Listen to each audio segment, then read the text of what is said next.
Hello बच्चों, कैसे हो? First class. तो चलिए स्टार्ट किया जाए। Nucleus part 11, nuclear fusion, P100 physics, मैं HDP sir.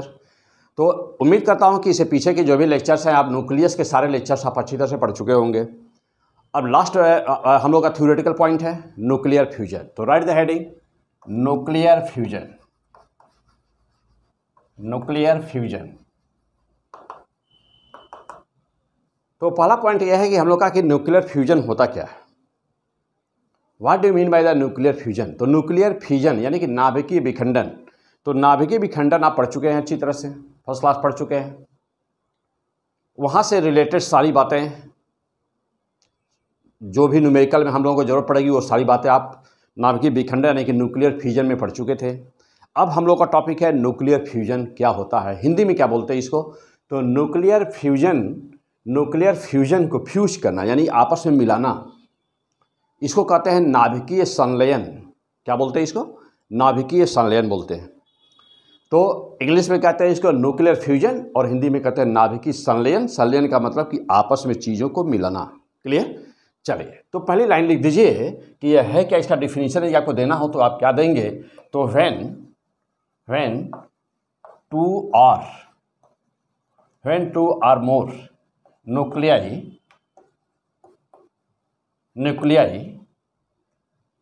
comes together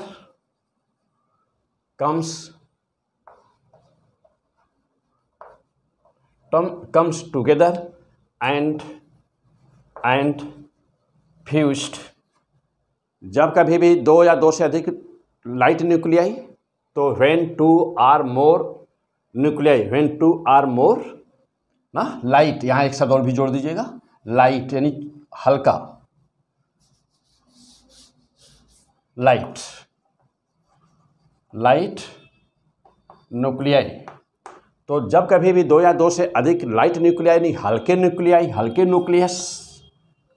nucleus comes together, पास आते हैं ना, nuclei comes together and fused, और या कहें कि कोलेस्ड यानी कि आपस में कोलेस्ट हो जाते हैं, आपस में फ्यूज हो जाते हैं, आपस में मिल जाते हैं, दूसरे में चिपक जाते हैं, मिल जाते हैं। तो कोलेस्ट, जैसे दो पानी की बूंद हैं और दोनों पानी की बूंद में यदि आपस में मिला दिया जाए, पास लाया जाए दोनों को, तो दोनों आपस में मिल करके सिंगल ड्रॉप बना देती हैं, सिंगल बूंद बना देती हैं। तो आप कहेंगे कोलेस्ट हो गया यानी संलयित हो गया, संलयन कहेंगे, इस प्रक्रिया को संलयन कहेंगे। आगे दो बूंद आपस में मिल करके एक सिंगल बूंद बना दें। तो when two or more light nuclei comes together and fused or coalesced and forms a single nucleus and form a single nuclei, और क्या बनाया उन्होंने? मिल करके दो हैं, दो आपस में मिल करके एक सिंगल न्यूक्लियस का फॉर्मेशन कर दिया। तो इसी प्रोसेस को and form a single nucleus, then this, तो इसी प्रोसेस को then this process is called nuclear fusion. तो इस प्रोसेस को न्यूक्लियर फ्यूजन कहते हैं। ओके, तो this is the nuclear fusion process. Clear हो गए? यानी कि जब कभी दो हल्के न्यूक्लियस एक दूसरे के बहुत ही तेज वेलोसिटी से, बहुत ही ज़्यादा एनर्जी से, काइनेटिक एनर्जी से एक दूसरे के पास आते हैं और वह दोनों मिल करके एक सिंगल न्यूक्लियस बनाते हैं, तो इस फॉर्मेशन को कहते हैं, इस प्रक्रिया को कहते हैं नाभिकीय संलयन या न्यूक्लियर फ्यूजन। क्लियर? अब आगे बढ़िए। अब यहाँ से आगे, ये था इसका डिफिनीशन कि न्यूक्लियर फ्यूजन होता ही क्या है। टॉपिक है हम लोगों का न्यूक्लियर फ्यूजन। तो न्यूक्लियर फ्यूजन होता ही क्या है। क्लियर? तो आप एकदम बिल्कुल जीरो से हम लोग स्टार्ट करते हैं, बिल्कुल जीरो से। कोई भी हेडिंग है, कोई भी चैप्टर है, तो बिल्कुल हम जीरो से स्टार्ट करते हैं, पहुंचाते हैं उस लेवल पर जहाँ के आगे आपको IIT में, नीट में या किसी अदर एग्जाम्स में ज़रूरत नहीं होती। उसके आगे चीज़ें रिसर्च की होती हैं जो हम लोग को ज़रूरत नहीं है। तो कोई भी एग्ज़ाम बैठना हो, चाहे IIT में हो, चाहे नीट में हो, चाहे भी CUET एंट्रेंस एग्ज़ाम देना हो आपको, फिजिक्स सब्जेक्ट लेकर के, या कहीं पर भी कोई भी है, टीजीटी है, पीजीटी है, कुछ भी है, तो आप जानते हैं कि the best channel P100 physics में STP सर। चलिए फिलहाल आगे टॉपिक पर चलते हैं हम लोग।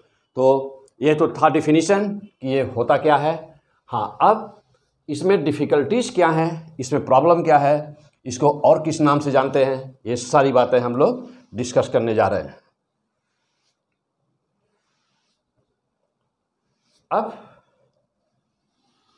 अब इस प्रोसेस में, न्यूक्लियर फ्यूजन प्रोसेस में टॉपिक है हम लोग का कि क्या यह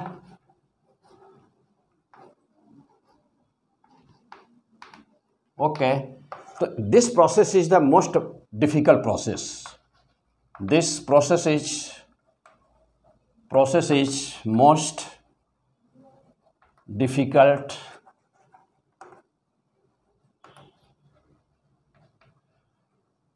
this process is more difficult process, यानी कि यह बहुत ही टफ प्रोसेस होता है। सवाल यह है कि ऐसा क्यों होता है। इसका दूसरा नाम, अदर नेम इसका क्या है, तो इसके दूसरा नाम एक भी है, इसको कहते हैं ना थर्मो न्यूक्लियर प्रोसेस। इसको कहते हैं थर्मो न्यूक्लियर प्रोसेस भी कहते हैं इसको। सवाल है कि थर्मो न्यूक्लियर प्रोसेस क्यों कहते हैं, तो ये सारी बातें हम लोग डिस्कस करने जा रहे हैं। तो पहले तो आपने डिफिनीशन देखा कि न्यूक्लियर फ्यूजन का डिफिनीशन क्या है, क्लियर हो गए कि दो हल्के न्यूक्लियस का आपस में मिल करके एक सिंगल न्यूक्लियस के बनाने की जो प्रक्रिया होती है, इसी को न्यूक्लियर फ्यूजन कहते हैं। अब ये डिफ़िकल्ट क्यों है, यहाँ पर लिखा गया है कि यह थर्मोन्यूक्लियर प्रोसेस भी कहलाता, ऐसा क्यों। चलिए अब जैसा देखिएगा, सपोज किया जाए कि दो हल्के न्यूक्लियस हैं, इसका नाम है X, एक दूसरा न्यूक्लियस हल्का है, दूसरा नाम है Y। ये सारी चीज़ें जो बाइंडिंग एनर्जी करवाता है ना, तो बाइंडिंग जो मास नंबर के साथ में बाइंडिंग एनर्जी करवाता है, तो देखते हैं कि जहाँ से जब शुरुआत होती है, यानी कि जब हम लोग ओरिजिन से आगे बढ़ते हैं, तो लाइट न्यूक्लियाई देखते हैं कि स्ट्रेट लाइन होती है। जैसे जैसे मास नंबर बढ़ता जाता है, तो बाइंडिंग एनर्जी पर न्यूक्लियन की संख्या देखते होंगे कि वैल्यू बढ़ती जाती है। और कहाँ तक होता है वो खींचा गया ग्राफ में, 9.0 तक। मैक्सिमम किसका होता है, आयरन का। कितना होता है, 8.8 million electron volt per nucleon. पक्का क्लियर है सब कुछ, सब याद होना चाहिए आपको, फर्स्ट क्लास, सब याद होना चाहिए, है ना। पूरा ग्राफ दिखना चाहिए, बाइंडिंग एनर्जी कर्व दिखना चाहिए। यहाँ से न्यूमेरिकल्स आते हैं, मोस्ट इंपॉर्टेंट न्यूमेरिकल्स आते हैं, सब कुछ। तो चलिए फिलहाल जो टॉपिक है अपना वहाँ चल जा। चलो भाई देखो, तो ये क्या है, लाइट न्यूक्लियाई। यह एक है लाइट न्यूक्लियाई है, यह न्यूक्लियस है। जस्ट ऐसे ही यह भी एक लाइट न्यूक्लियाई है। तो लाइट न्यूक्लियाई यह भी है और ये भी है, दोनों लाइट न्यूक्लियाई है। सपोज करिए अभी यह क्या होगा, कैसे होगा, क्यों होगा, ये सब हम लोग आगे अभी स्टेप बाय स्टेप सारी बातें हम लोग डिस्कस करने जा रहे हैं। अभी सारी बातें बिल्कुल एकदम से धुनाई हो जाएगी, सब कुछ एक से एक सूत अलग हो जाएगा। अब सारी बातें आपको बिल्कुल फर्स्ट क्लास समझ में आ जाने वाली है, कभी भूलेगा नहीं। चलिए, तो यह दोनों एक दूसरे के करीब आए और करीब आकर के इन्होंने क्या बना दिया, देखिए दोनों न्यूक्लियस आपस में मिल गए तो बड़ा न्यूक्लियस बना दिया ना। और यहाँ पर क्या हुआ, ये हैवियर न्यूक्लियस, यहाँ पर एक हैवियर न्यूक्लियस का फॉर्मेशन कर दिया, बना दिया। ये प्रोडक्ट हुआ हम लोगों का, प्रोडक्ट न्यूक्लियाई बना दिया। अच्छा, अब इस प्रोसेस में होना क्या है, सपोज करिए कि इसका नाम है जेड। बात समझिएगा ठीक से। सपोज करिए कि इस न्यूक्लियाई का नाम है जेड।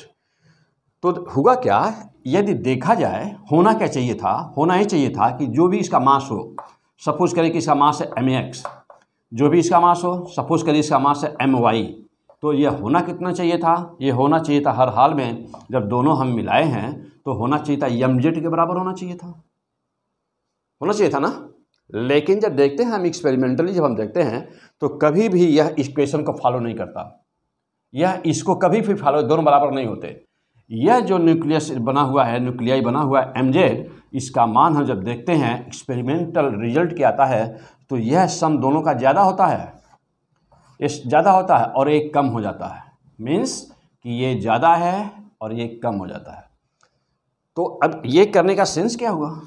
इसका मतलब ये हुआ कि जो न्यूक्लियर फ्यूजन प्रोसेस हुआ तो उसमें मास कुछ नष्ट हुआ ना, क्योंकि जो बना हुआ प्रोडक्ट है, प्रोडक्ट का मास कम हो गया। तो जो बना हुआ प्रोडक्ट है उसका मास जब कम हो गया तो कमी गई कहाँ, और उस कमी को कहते क्या हैं?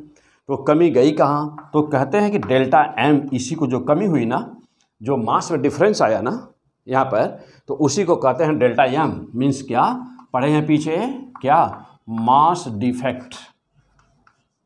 क्या बोलते हैं इसको? Mass defect. हिंदी में क्या बोलते हैं? द्रव्यमान क्षति, mass defect. This is called द्रव्यमान क्षति, मास डिफेक्ट। तो this is the mass defect. And according to Einstein's equation, mass energy equivalence relation, यह ई हुआ किस में? तो E will convert in the energy, तो E equal to delta M C square and converted into energy. This mass defect converted into energy, mass defect converted into energy. तो यह energy में convert हो गया। ओके, इसका मतलब यह हुआ कि यह जो हमारा प्रोसेस था, एक्स, कोई न्यूक्लियाई एक्स प्लस कोई न्यूक्लियाई वाई, और यहाँ पर जाके बनाया यह जेड, तो इसका मतलब यह हुआ कि यह केवल जेड न्यूक्लियस ही नहीं होगा, बल्कि यहाँ पर एक अमाउंट ऑफ एनर्जी क्रिएट होगी, and that written as capital Q. तो Q is the energy liberated and that energy is the a type of the nuclear energy। एक कौन सी एनर्जी है Q? तो Q के फॉर्म में, तो Q equal to nuclear energy. तो यहाँ पर यह Q न्यूक्लियर एनर्जी, तो अब देखिए जब फाइनल इक्वेशन क्या बना? फाइनल इक्वेशन बना कि X ए लाइट न्यूक्लियाई, हल्का न्यूक्लियस, वाई भी एक हल्का न्यूक्लियस, दोनों कम्स टुगेदर, पास आए, दोनों आपस में मिल गए, दोनों संलयित हो गए, यानी कि दोनों फ्यूज हो गए, कोलेसिंग हो गए, कोलेस्ट, यानी कि सिंगल ड्रॉप में बन गया, तो एक सिंगल न्यूक्लियस बना दिया जेड। तो एक सिंगल न्यूक्लियस बना और एनर्जी रिलीज हुई। एनर्जी कहाँ से आई? मास डिफेक्ट के कारण एनर्जी आई। एनर्जी कितनी आई? E equal to delta M, यानी कि मास डिफेक्ट की वैल्यू पता हो तो हम बता सकते हैं कि एनर्जी कितनी आई। कितना, इसका यूनिट क्या रहा? So much joules. ओके, तो यदि एम हमारा किलोग्राम है तो जूल होगा, और यदि एम हमारा AMU में है, एटॉमिक मास यूनिट में है, तो 9 से मल्टीप्लिकेशन कर देते हैं और जानते हैं कि डायरेक्ट मिलियन इलेक्ट्रॉन वोल्ट में एनर्जी निकल जाती है। तो यहाँ से आपकी एनर्जी आ गई। तो this is the process of the nuclear fusion. Topic है हम लोग का डिफिकल्टीज क्या है इसमें। ओके, अब आगे बढ़ते हैं। यहाँ से तक हो गए सब लोग? क्लियर हो गए? एक बार चेक करिए, क्लियर हो गया सब कुछ? चलिए अब यहाँ से आगे बढ़ते हैं। हाँ, अब इस प्रोसेस में टॉपिक है हम लोगों का कि इस प्रोसेस में डिफिकल्टी क्या है, ये प्रोसेस टफ क्यों है ना? ये प्रोसेस टफ क्यों है, इस प्रोसेस में डिफिकल्टी क्या है, और इसको थर्मो न्यूक्लियर प्रोसेस क्यों कहते हैं। आइए इसको डिस्कस करते हैं हम लोग, इसको थर्मो न्यूक्लियर प्रोसेस क्यों कहते हैं, इसमें डिफिकल्टी क्या है। चलिए, तो जब यह दोनों न्यूक्लियस, यह एक न्यूक्लियस था, एक प्लस ये दूसरा न्यूक्लियस था, तो जानते हैं कि ये न्यूक्लियस है, इस पे चार्ज क्या है? प्लस। यह भी एक न्यूक्लियस है, चार्ज कितना है? प्लस। और इसने फॉर्मेशन किसका किया? ये दूसरे न्यूक्लियस का फॉर्मेशन किया, बड़े न्यूक्लियस का, इस पर भी चार्ज है प्लस, क्योंकि न्यूक्लियस है ना, न्यूक्लियाई, नॉट एटम, न्यूक्लियस है। फ्यूज न्यूक्लियस होता है, एटम नहीं, न्यूक्लियस फ्यूज होता है। सवाल यह है कि क्यों? अब जब देखिए उसका रीजन क्या है।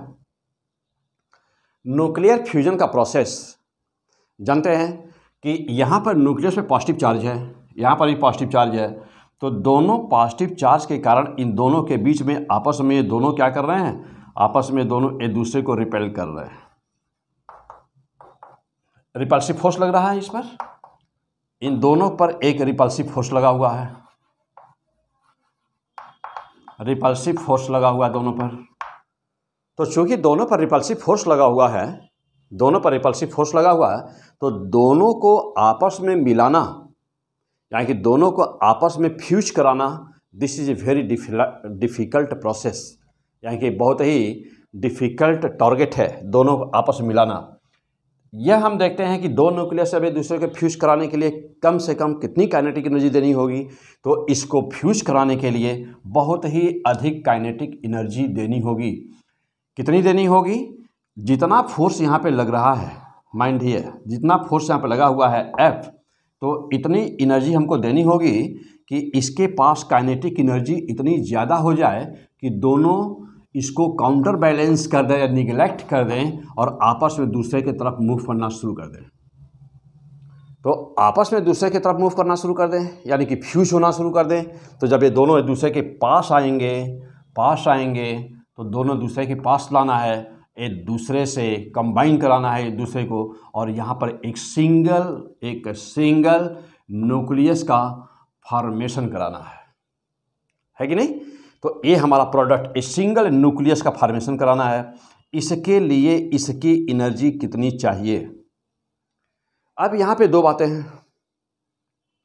जैसे मान लीजिए कि लाइट न्यूक्लियाई प्रोटॉन है, तो यदि ये दो प्रोटॉन है तो इनकी काइनेटिक एनर्जी इनकी काइनेटिक एनर्जी ज़्यादा होगी। लेकिन ये दोनों ड्यूटेरॉन हैं यानी 1s2 हैं, तो यदि 1s2 है तो उनकी kinetic energy in comparison to proton इनकी काइनेटिक एनर्जी कम होगी। तो अब यहाँ पर पॉइंट उठता है, यह है कि किसका फ्यूजन कराना आसान होता है, डायरेक्ट ड्यूटेरॉन का कि डायरेक्ट प्रोटॉन का? सिंपल सी बात है, डायरेक्ट प्रोटॉन का। मीन्स कि जो जितना ही हल्का न्यूक्लियस होगा उसका फ्यूजन कराना उतना ही आसान होगा। तो इसीलिए फ्यूजन में हम किसको लेते हैं? प्रोटॉन को। यानी कि यह क्या है, तो इसको हम कह दिए कि ये प्रोटॉन है। ये भी क्या है? यह भी प्रोटॉन है। ये भी प्रोटॉन है। प्रोटॉन मीन्स क्या? प्रोटॉन मीन्स कि यहाँ पर यह हाइड्रोजन एटम है, उससे इलेक्ट्रॉन निकल गया है, तो यह हाइड्रोजन एटम है। तो यह हाइड्रोजन का न्यूक्लियस है। तो यह हाइड्रोजन का न्यूक्लियस है, this is the hydrogen nucleus. और इलेक्ट्रॉन कहाँ पर चला गया? एक इलेक्ट्रॉन इसके साथ था, एस्केप कर गया है। क्यों? तो अब जा देखिएगा, यहाँ पर इसकी काइनेटिक एनर्जी कम से कम कितनी होनी चाहिए? यहाँ पर जो काइनेटिक एनर्जी है ना, तो फ्यूज होने के लिए काइनेटिक एनर्जी फ्यूज होने के लिए कितनी चाहिए? तो काइनेटिक एनर्जी का जो ऑर्डर है वह चाहिए greater than 0.1 million electron volt चाहिए। तो यह न्यूक्लियस को फ्यूज होने के, keep in mind this is the most important topic, kinetic energy should be required to fuse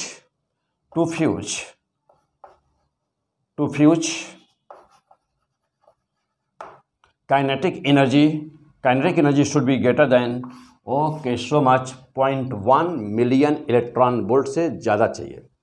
अगला पॉइंट, अब इतनी एनर्जी 0.1 मिलियन इलेक्ट्रॉन वोल्ट से ज़्यादा की एनर्जी गेन करने के लिए अब क्या चाहिए? तो टेम्परेचर की ज़रूरत पड़ेगी हमको। टेम्परेचर बढ़ाना होगा। टेम्परेचर कितना चाहिए? तो अब हमको टेम्परेचर की जो ज़रूरत पड़ेगी ना, T की, वह चाहिए हमको 3 × 10⁹, माइंड हियर 9 केल्विन। इतनी हमको ज़रूरत पड़ेगी। हाँ, अब आप कहेंगे कि यह 10⁹ है कि 10⁸ है। तो आपकी NCERT बुक ने लिखा है 10⁹, लेकिन यदि यह प्रोटॉन है तो यह देखिएगा, यह किसके लिए? तो यह चाहिए 1s2 के लिए, मीन्स ड्यूटेरॉन के लिए, ओके। और T = 3 × 10⁸ केल्विन, ये चाहिए ना, ये चाहिए किसके लिए? प्रोटॉन के लिए, प्रोटॉन के फ्यूजन के लिए चाहिए। तो मीन्स की जो टेम्परेचर का रेंज चाहिए वो चाहिए आपको 10⁸ केल्विन से लेकर के 10⁸ केल्विन से लेकर कहाँ तक? 10⁹ केल्विन के near about. Okay, near about means कि this is the exact value 3 × 10⁹ kelvin. किसके लिए? ड्यूटेरॉन के लिए। और प्रोटॉन किस टेम्परेचर पर स्टार्ट हो जाता है फ्यूज करना? तो 3 × 10⁸ केल्विन पर स्टार्ट कर देता है फ्यूज करना। अब इसके बाद क्या कुछ और चाहिए? हाँ, और चाहिए। इसके इसके अलावा यदि प्रेशर नहीं है तो यह टेम्परेचर और ज़्यादा चाहिए, लेकिन चूंकि इतने टेम्परेचर पर प्रेशर ऑटोमेटिकली हाई क्रिएट हो जाएगा, हाई प्रेशर क्रिएट हो जाएगा। तो प्रेशर कितना चाहिए? तो अब आ जाइए नंबर थर्ड देखिए। अब नंबर थर्ड कंडीशन क्या है? प्रेशर कितना चाहिए? तो P इक्वल टू चाहिए 10⁵ ATM, मीन्स इतना प्रेशर चाहिए, 1,00,000 एटमॉस्फेयर के से ज़्यादा प्रेशर चाहिए। Okay, and you can imagine now कि क्या होने जा रहा है। ये टेम्परेचर मिलेगा कहाँ? 10⁸ तो 10⁸ केल्विन का टेम्परेचर मिलेगा कहाँ ना? 10⁸ इसके लिए प्रोटॉन के लिए 10⁸ और ड्यूटेरॉन के लिए 3×10⁹।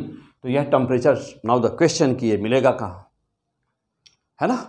तो यही रीजन था कि यह प्रोसेस हम क्या लैब में न्यूक्लियर फ्यूजन की प्रक्रिया करा सकते हैं? नो, इस ऑर्डर का टेम्परेचर हमको नहीं मिलेगा। तो यही रीजन था, चूंकि यह इतने हाई टेम्परेचर पर और प्रेशर पर यह मीन्स की एक्टिवेट होता है। न्यूक्लियर फ्यूजन प्रोसेस का एक्टिवेशन ही इतने हाई टेम्परेचर पर होता है, इसीलिए इसका नाम पड़ा, क्या नाम पड़ा इसका? Thermonuclear process. Thermonuclear process. High temperature इसके पीछे नाम, इसी नाम देने के पीछे रीजन क्या था? तो हाई टेम्परेचर के कारण इसका नाम पड़ा थर्मोन्यूक्लियर, यानी thermo means temperature, heat temperature, यानी कि थर्मोन्यूक्लियर हीट के कारण जो न्यूक्लियर प्रोसेस हो रहा हो उसको कहते हैं थर्मोन्यूक्लियर प्रोसेस। तो therefore nuclear fusion also known as and by the other names that is known as the thermonuclear process. तो होल कंसेप्ट इसका क्या है थर्मोन्यूक्लियर प्रोसेस का, यानी कि न्यूक्लियर फ्यूजन प्रोसेस का होल कंसेप्ट क्या है? तो this is the whole concept. अब कोई एग्जाम्पल लेकर के हम लोग देखते हैं। जहाँ देखिएगा मास डिफेक्ट कैसे प्रोड्यूस हुआ, कितना प्रोड्यूस हुआ, कैसे कन्वर्जन हुआ, एनर्जी में कैसे कन्वर्ट हुआ। Now you are sure, clear हो गया आप कैसे होता है यह प्रोसेस। चलो अब आ जाइए, एक दूसरा हम एग्जाम्पल लेते हैं अब यहाँ पर।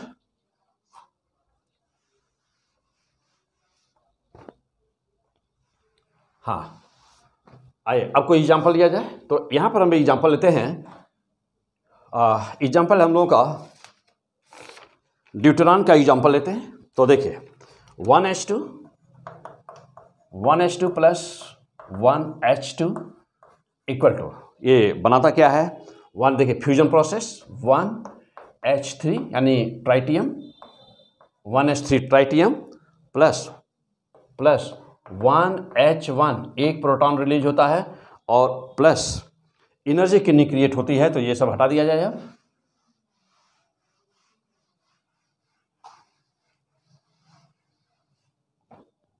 हाँ अब यह देखिएगा, तो 1H2 प्लस 1H2 ये क्या है? 1H2 ड्यूटेरॉन 1H3 ट्राइटियम ना, ट्राइटियम, और ये क्या बनाया? एक प्रोटॉन प्लस कितनी एनर्जी रिलीज होती है इस प्रोसेस में? तो डाटा थोड़ा याद रखेंगे आप, 4.0 million electron volt energy release होती है। मीन्स अब देखिए ये है, इस प्रोसेस को क्या कहते हैं? यहाँ पे दो हल्के न्यूक्लियस हैं, ड्यूटेरॉन, एक ट्राइटियम बना रहा है, हैवियर न्यूक्लियस का फॉर्मेशन हुआ, एक प्रोटॉन रिलीज हो गया और 4 million electron volt energy release हुई। अब 1H3 और 1H3 ये दोनों मिलते हैं 1H3। अब ज़्यादा देखिएगा 1H3 यहाँ पर जो बना वो ले लीजिए। तो 1H3 प्लस 1H2 ड्यूटेरॉन, ये क्या बनाया? तो ये फॉर्मेशन क्या देखिए 1 और 2, 2He4, तो 2He4 एक हीलियम न्यूक्लियस बना और प्लस हाँ देखिए 2He4 और 0N1 एक न्यूट्रॉन रिलीज हुआ, प्लस एक न्यूट्रॉन रिलीज हुआ और प्लस एनर्जी क्रिएट हुई 17.6 million electron volt energy create हुई। क्लियर? अब जा देखिए, यदि इन दोनों प्रोसेस का सम कर दिया जाए, yes this is the example for nuclear fusion process. यदि इन दोनों को सम कर दिया जाए तो सम कर दीजिए, लेफ्ट हैंड साइड सम करिए, एक ड्यूटेरॉन, दूसरा ड्यूटेरॉन, तीसरा ड्यूटेरॉन, और यहाँ पर क्या है 1H3, तो 3 1H2 प्लस, और क्या है यहाँ पर 1H3 आया है लेफ्ट हैंड में, इक्वल टू दाहिने साइड में, राइट हैंड में देखिए सब कुछ, तो दाहिने साइड में देखेंगे तो क्या आया है 1H3 यहाँ पर है प्लस 1H1 प्लस, देखिए तो 1H3 प्लस 1H1, इसमें क्या आया है 2He4 प्लस 0N1 प्लस, और एनर्जी कुल कितनी क्रिएट हुई, तो देखिए यहाँ पर है 17.6 million electron volt, 17.6 million electron volt, और यहाँ पर है 4, यानी कि 21.6 million electron volt energy create हुई, यानी कि इतनी एनर्जी रिलीज हुई। अब जैसा देखिएगा यहाँ पर 1H3 राइट हैंड में भी है, 1H3 इधर भी है, कैंसिल कर दीजिए। फाइनल इक्वेशन क्या मिला, तो फाइनली क्या मिला, फाइनल इक्वेशन, फाइनली आप क्या पाए कि 1H1 मीन्स कि 3 ड्यूटेरॉन आपस में कंबाइंड किए मीन्स फ्यूज हुए, ताकि 3 ड्यूटेरॉन जब आपस में क्या करते हैं, कंबाइंड करते हैं। कंबाइंड करने का मतलब कि फ्यूज करते हैं, संलयित होते हैं, उनका संलयन होता है। तो 3 ड्यूटेरॉन आपस में फ्यूज कर रहे हैं, 1H2 है, 3 ड्यूटेरॉन है, तो 3 ड्यूटेरॉन 1H2 फ्यूज हुए। राइट हैंड में क्या मिला हुआ है हम लोगों को, एक मिला है हीलियम, तो 2He4 एक मिला है हीलियम, दूसरा क्या मिला हुआ है, एक मिला है प्रोटॉन 1H1 प्लस, और क्या मिला हुआ है, एक न्यूट्रॉन मिला है 0N1 प्लस, और क्या मिला है 21.6 मिलियन इलेक्ट्रॉन वोल्ट एनर्जी मिली है। तो this is the concept of the what nuclear fusion process. ये कंसेप्ट है न्यूक्लियर फ्यूजन प्रोसेस का। अब यह प्रोसेस होने के लिए या देखिएगा, इस पर ब्लैक बोर्ड पर देखने से लोगों को लग रहा कि बहुत ही आसानी से ये तो क्या हो गया, ये तो फ्यूजन हो गया, ड्यूटेरॉन का fusion 1H2 plus 1H2 fusion हो गया, ये ट्राइटियम, तो एक ट्राइटियम न्यूक्लियस बना और एक यहाँ से प्रोटॉन रिलीज हो गया, और कितनी एनर्जी रिलीज हो गई, तो एनर्जी रिलीज हो गई 4 million electron volt energy release हो गई। अच्छा, अब फिर यहाँ पर जो 1H3 बिना, तो 1H3 फिर एक ड्यूटेरॉन से के साथ फ्यूज किया और तुरंत ही बन गया हीलियम, एक न्यूट्रॉन रिलीज हो गया और 17.6 मिलियन वोल्ट एनर्जी रिलीज हो गई। तो ये तो देखने में बहुत ही आसान है कि नहीं, देखने में बहुत ही आसान है, और तुरंत ही फ्यूजन हो गया। लेकिन ध्यान दीजिए कि यह ड्यूटेरॉन का न्यूक्लियस है, यह भी ड्यूटेरॉन का न्यूक्लियस है, इनका फ्यूजन देख रहे हैं कि 4 million electron volt energy release कर रहा है। अब आ जाइए, जैसा यहाँ पर देखिए, जितना हैवियर प्रोडक्ट बनेगा उतना ही ज़्यादा एनर्जी रिलीज होगी ना। जितना हैवियर प्रोडक्ट बनेगा, यानी कि संलयन के बाद, न्यूक्लियर फ्यूजन के बाद बनने वाला जो प्रोडक्ट है, यदि वह हैवी है, वह हैवियर है, तो ज़्यादा एनर्जी रिलीज होगी, और यदि वह लाइट है तो कम एनर्जी रिलीज होगी। अब जब देखें यहाँ पर, हाँ, और एक बात और है, लेकिन चूंकि हैवियर न्यूक्लियस का फ्यूज कराना और भी टफ है। हैवियर न्यूक्लियस का फ्यूज कराने के लिए इसका मतलब ये हुआ कि टेम्परेचर 10⁻9 चाहिए, और यदि लाइट न्यूक्लियस है उसको फ्यूज कराने के लिए 10⁸ चाहिए। देखिए, तो अब यहाँ पर 1H3 के साथ में 1H2 को मीन्स कि ट्राइटियम का न्यूक्लियस और ड्यूटेरॉन का न्यूक्लियस को फ्यूज कराने के लिए एनर्जी तो रिलीज ज़्यादा होगी, लेकिन इस प्रोसेस के लिए टेम्परेचर भी और ज़्यादा चाहिए in comparison to this process. इस प्रोसेस से तुलना में इस प्रोसेस को और हाई टेम्परेचर की ज़रूरत पड़ेगी। तो इसीलिए ना कि जो टेम्परेचर होता है वह 10⁸ से ऊपर 10⁹ 3 × 10⁹ केल्विन का टेम्परेचर की ज़रूरत पड़ती है न्यूक्लियर फ्यूजन प्रोसेस के लिए। और यही रीज़न है कि इतने हाई प्रेशर और इतने हाई टेम्परेचर की ज़रूरत पड़ती है। इसलिए इस प्रोसेस को क्या कहते हैं, थर्मो न्यूक्लियर प्रोसेस कहते हैं। हाँ, अब दूसरी बात, अब जब देखिए ये न्यूक्लियस है ना, तो जैसे मान लीजिए कि यहाँ पर एक यह न्यूक्लियस है, या दूसरा न्यूक्लियस है, प्लस ये भी एक न्यूक्लियस है प्लस। तो ऐसे ही चूंकि वहाँ पर बहुत सारे न्यूक्लियस है, बहुत सारे न्यूक्लियस है, बहुत सारे न्यूक्लियस हैं और आपस में उनको फ्यूज कराना है। तो आपस में फ्यूज कराना है तो जब एटम की वह अवस्था, एटम का वह स्टेट, एटम की वह अवस्था, एटम का वह स्टेट, एटम की वह अवस्था जब उसमें इलेक्ट्रॉन नहीं होता, इलेक्ट्रॉन सभी के सभी के सेल से लेकर के जो भी उसके जितने भी उसमें हो इलेक्ट्रॉन्स, सभी सेल के इलेक्ट्रॉन्स निकल जाते हैं और केवल न्यूक्लियस बच जाता है। तो यह जो स्टेट होता है ना इसका, एटम का वह स्टेट, अब देखिए यहाँ पर बहुत सारे न्यूक्लियस होंगे ना, तो बहुत सारे न्यूक्लियस है, बहुत सारे न्यूक्लियस है, बहुत सारे न्यूक्लियस है, बहुत सारे न्यूक्लियस है, ये बहुत सारे न्यूक्लियस हैं, ओके, जहाँ पर आप फ्यूज कराने जा रहे हैं तो बहुत सारे न्यूक्लियस है, सभी पे पॉजिटिव चार्ज है। तो यह आप सोच सकते हैं बहुत ही सिंपल वे में कि इन सभी के सभी के बीच में क्या लगेगा, कूलॉम का फोर्स, रिपल्सिव फोर्स लगेगा, क्योंकि सभी पॉजिटिवली चार्ज हैं, न्यूक्लियस हैं। और इस अवस्था को ना, यह जो अवस्था होती है मैटर की, इसको कहते हैं प्लाज्मा स्टेट, प्लाज्मा स्टेट। तो इसको क्या बोलते हैं, दिस इज द प्लाज्मा। अब हम कहें आपसे कि यह कौन सा स्टेट आ गया मैटर का, तो मैटर यानी सब्सटेंस, यानी कि सब्सटेंस ना, सब्सटेंस मैटर। तो मैटर का कुल कितना स्टेट होता है, तो आप जानते हैं कि मैटर क्या है, मैटर सॉलिड होता है, लिक्विड होता है और गैस होती है, तीन ही स्टेट होते हैं। लेकिन कीप इन माइंड, यदि मैं आपसे कहूँ कि मैटर का, द्रव्य का चौथा स्टेट क्या है, चौथी अवस्था क्या होती है, तो आप कहेंगे कि plasma, this is the fourth state.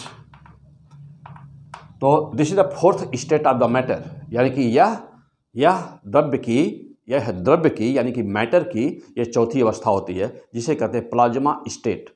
फिर से सुनिए, प्लाज्मा स्टेट क्या होता है। अब मैं पूछूं कि मैटर की कितनी अवस्थाएं पाई जाती हैं, तो आप कहेंगे कि there are 4 states of the matter. Number 1 is the solid, number 2 is the liquid, and number 3 is the gases, and number 4 is the plasma state. Now the question that what do you mean by the plasma state? The states of the matter in which there is no electrons in the atom, and atom only contain, atom substance matters only contain nucleus positively charged nucleus. That state is called plasma state, and therefore the plasma state is the fourth state of the matter. So this is the fourth state of the matter. Okay, fantastic. चलिए, क्या पढ़ रहे हैं, P100 physics, nuclear fusion. Okay, fantastic. आ जाइए अगले point पर चला जाए। तो यह तो चौथी अवस्था हो गई। अब जा देखना, इसका मतलब यह हुआ कि जो न्यूक्लियर फ्यूजन का प्रोसेस होता है, यानी कि दो न्यूक्लियस जब आपस में फ्यूज होते हैं, हो रहे हैं पता नहीं कितने अरबों करोड़ों ना, लेकिन बात करते हैं दो को लेकर मैकेनिज्म को समझने के लिए। तो जब दो न्यूक्लियस आपस में फ्यूज कहीं पर हो रहे होते हैं, तो देख रहे हो कि प्रॉब्लम क्या है, इनसे मेन प्रॉब्लम क्या है और किस अवस्था में होते हैं। तो हमेशा कीप इन माइंड कि हमेशा जो न्यूक्लियर फ्यूजन प्रोसेस होता है वह हमेशा किस अवस्था में होता है, वह हमेशा प्लाज्मा स्टेट में होता है। किस अवस्था में होता है, वह प्लाज्मा स्टेट में होता है। कभी दिमाग में मत सोचिएगा कि ड्यूटेरॉन दो आइटम के फॉर्म में दो ड्यूटेरॉन आपस में दूसरे से फ्यूज कर जाते हैं। नो, हमेशा उनका जो फ्यूजन होता है वह न्यूक्लियस के फॉर्म में होता है, यानी कि जब उसमें इलेक्ट्रॉन्स वगैरह नहीं होते हैं तब उस स्टेट में होता है, उसे प्लाज्मा स्टेट में होता है। अब यहाँ पे पॉइंट ये हुआ कि प्लाज्मा स्टेट फ्यूजन हम कराएंगे कैसे, देख रहे हैं ना, सब टफ, यानी कि जो न्यूक्लियर फ्यूजन प्रोसेस है that is very difficult process. अब ऐसा हर स्टेप, प्रेशर कितना चाहिए, लाख एटमॉस्फेयर, टेम्परेचर कितना चाहिए 10 पावर 8 से ज़्यादा केल्विन, 10 पावर 8 केल्विन। अब ये मीन्स टेम्परेचर प्रेशर हो गया, क्लियर। काइनेटिक एनर्जी कितनी चाहिए, तो 0.1 मिलियन इलेक्ट्रॉन वोल्ट से ज़्यादा, इतनी एनर्जी चाहिए। अब यह एनर्जी प्राप्त करने के लिए ही इतना हाई टेम्परेचर की ज़रूरत होती है। अच्छा, वो कौन सा स्टेट है, प्लाज्मा स्टेट, क्लियर। चलिए अब नाउ द क्वेश्चन, अगला स्टफ वाली बात कौन सी है, अगला स्टेप क्या है इसका। अब उसको हम रखेंगे कहाँ, हम पहले उसका फ्यूजन कराएंगे कहाँ। दो न्यूक्लियस तो है नहीं कि चलो कहीं पर भी लेकर के हमने करा लिया। जब हम न्यूक्लियर फ्यूजन कराएंगे तो दो न्यूक्लियस में कराने से कुछ होना ही नहीं है। कितनी एनर्जी रिलीज होगी, अभी देख रहे हैं आप कितनी energy release, 21.6 million ton volt की एनर्जी रिलीज हो रही है। तो 2 को तो हम लोग कराएंगे नहीं। अभी कितने न्यूक्लियस मिले हुए हैं, तो 3 न्यूक्लियस मिले हुए हैं। तो देख रहे हैं कि इस फाइनल रिजल्ट जो इसका क्वेश्चन का जैसा यहाँ पर भी डिस्कस कर लिया, तब आगे बढ़ते हैं। जरा देखिएगा, आइए इस रिजल्ट को देखिए, जो फाइनल रिजल्ट आया हुआ, अंडरलाइन करिए, फर्स्ट क्लास का नोट्स बनाइए, अंडरलाइन करिए, देखिए जैसा। हाँ, ये लाइन हमारी सीधा कर दे थोड़ा, हाँ आ जाओ, देखिएगा। अब यहाँ पर देख रहे हैं कि कितने ड्यूटेरॉन भाग ले रहे हैं इस प्रक्रिया में। तो इस प्रोसेस में, न्यूक्लियर फ्यूजन के प्रोसेस में 3 ड्यूटेरॉन भाग ले रहे हैं। और प्रोडक्ट में क्या बना हुआ है, एक हीलियम बना हुआ है, एक प्रोटॉन मिला हुआ है, एक न्यूट्रॉन मिला हुआ है, और इतनी एनर्जी मिली हुई है। This is the final result, this is the example of the nuclear fusion ना। आप क्या पढ़ रहे हैं, न्यूक्लियर फ्यूजन, उसका एक example. Okay, come on the point, जैसा बहुत ही अच्छी तरह से ध्यान दीजिएगा सारी बातों पे। यहाँ पर जो एनर्जी मिली हुई है वह 21.6 मिलियन इलेक्ट्रॉन वोल्ट मिली हुई है। तो यह 3 ड्यूटेरॉन मिले हैं, 31H2 ने दिया है 21.6 मिलियन इलेक्ट्रॉन वोल्ट एनर्जी दिया है। तो इसका मतलब ये हुआ कि पर न्यूक्लियन, यदि हम बात करें, पर न्यूक्लियन ना बोले बल्कि हम लोग जो क्या बोले कि पर आइटम, पर न्यूक्लियस की बात करें, तो पर न्यूक्लियस नॉट न्यूक्लियन, ध्यान दीजिएगा। तो यदि हम पर न्यूक्लियन की बात करें, पर न्यूक्लियस की बात करें, तो 21.6/3 यानी कि कितना आया, 7.3 से डिवीजन कर दिया जाए तो 7 और 2 तो 7.2, तो 7.2 मिलियन इलेक्ट्रॉन वोल्ट ना, 7.2 मिलियन इलेक्ट्रॉन वोल्ट। देखिए ज़रा ध्यान दीजिएगा कि 7.2 मिलियन इलेक्ट्रॉन वोल्ट एनर्जी आ रही है। तो एक ड्यूटेरॉन फैंटास्टिक, एक ड्यूटेरॉन एनर्जी कितना दे रहा है, 7.2। केवल यदि आपसे यही पूछ दिया जाए कि एक न्यूक्लियर फ्यूजन प्रोसेस में, यहाँ से क्वेश्चन यदि आपसे पूछा जाए कि एक न्यूक्लियर फ्यूजन प्रोसेस में पर ड्यूटेरॉन एनर्जी कितनी प्रोड्यूस होती है, कर लोगे ना, कहीं कोई दिक्कत नहीं। देख रहे हैं कितनी एनर्जी हो रही है, 21.6, लेकिन कितने से मिल करके, 3 ड्यूटेरॉन से मिल करके एनर्जी इतनी बनी हुई है। तो जब 3 ड्यूटेरॉन एनर्जी देते हैं 21.6 मिलियन टन वोल्ट, तो एक ड्यूटेरॉन कितना देगा, 7.2 मिलियन टन वोल्ट देगा। This energy will be released.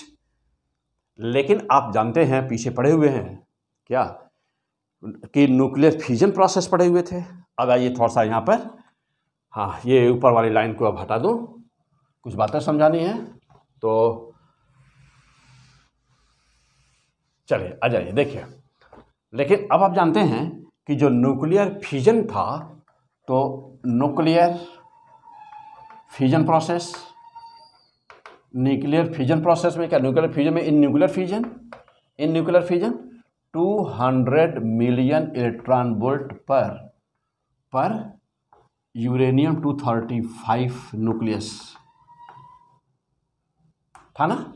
अब देखिएगा, अब कंपेयर हमको यहाँ पे करना है। यहाँ पे न्यूक्लियर फ्यूजन में एक ना, पर एक यूरेनियम 235 दिया था 200 मिलियन इलेक्ट्रॉन वोल्ट एनर्जी। और यहाँ पर एक ड्यूटेरॉन इन न्यूक्लियर फ्यूजन पर ड्यूटेरॉन एनर्जी कितनी मिल रही है, equal to 7.2 million electron volt मिल रही है एनर्जी। हो गया, आइए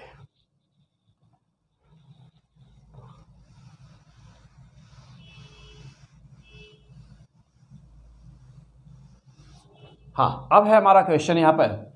यदि आपसे पूछा जाए कि which one is the more destructive, इसमें से डिस्ट्रक्टिव कौन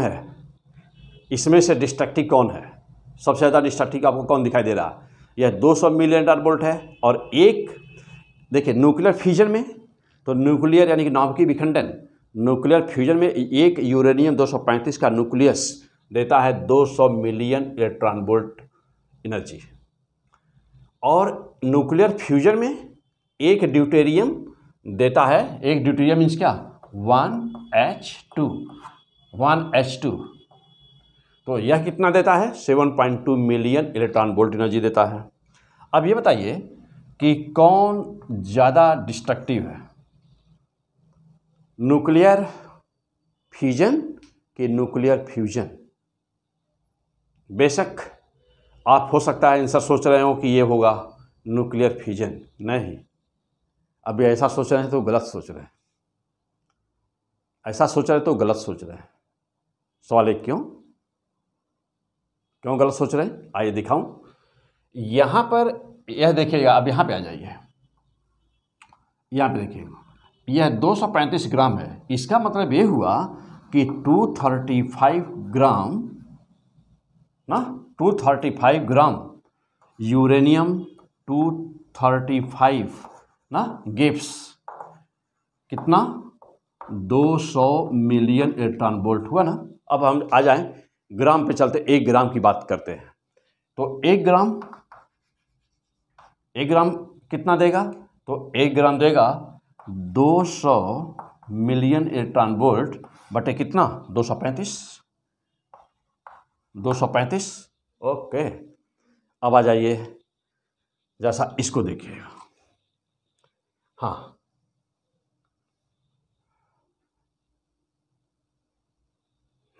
चलिए, हाँ ग्राम की बात हो रही थी। तो देखिए, एक न्यूक्लियस 235 ग्राम है ना, तो एक न्यूक्लियस 200 मिलियन टन वोल्ट दिया था। तो चलिए 235 ग्राम इतना, तो 1 ग्राम कितना? 1 ग्राम की बात हो रही है। अब आ जाइए, आगे बढ़ते हैं। हाँ चलो भाई,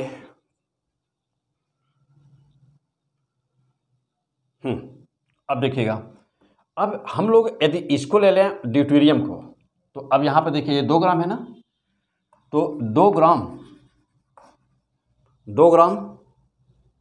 ग्राम ड्यूटेरियम, 1H2 ने दिया है इतना, तो 2 ग्राम ड्यूटेरियम है। या देखिए अब क्या हो रहा है, तो 2 ग्राम ड्यूटेरियम ने कितना दिया था? 7.2 मिलियन टन वोल्ट दिया था। अब 2 ग्राम कहाँ से आया? क्योंकि इसका मास नंबर है 2, तो मास नंबर है 2, इसका मतलब कि 2 ग्राम में दिया इतना, तो 1 ग्राम कितना दिया? तो 1 ग्राम 7.2 मिलियन इलेक्ट्रॉन वोल्ट अपॉन 2 कर दीजिए, कितना लगभग आ रहा है? 3.6 million electron volt. Okay, clear हो गए? चलिए, तो हाँ ठीक है, 1 ग्राम ड्यूटेरियम ने कितना दिया? हाँ, एक बात और कर दिया जाए, कि ग्राम में निकाले, या नहीं तो अवगाद्रो की संख्या लेकर के एटम के फॉर्म में भी न्यूक्लियस, कितने न्यूक्लियस होंगे उसको भी देख लिया जाए। तो आइए चलिए पहले उसको भी ले लें, तब सही से कैलकुलेशन होगा। 1 सेकेंड, इसको अवगाद्रो की संख्या न्यूक्लियस ले लिया जाए, ग्राम के बजाय न्यूक्लियस ले लें तो और बेस्ट होगा।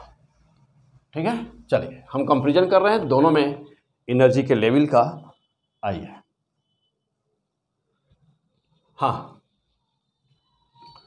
यहाँ पर जानते हैं हम लोग कि फिर से देखा जाए कि 235 ग्राम में कितने न्यूक्लियस है, उस फॉर्म निकालते हैं कि नंबर ऑफ न्यूक्लियस फॉर्म, हम ग्राम के फॉर्म निकाल लेते हैं, न्यूक्लियस के फॉर्म निकालते हैं कि पहले बात है कि कितने न्यूक्लियस हैं।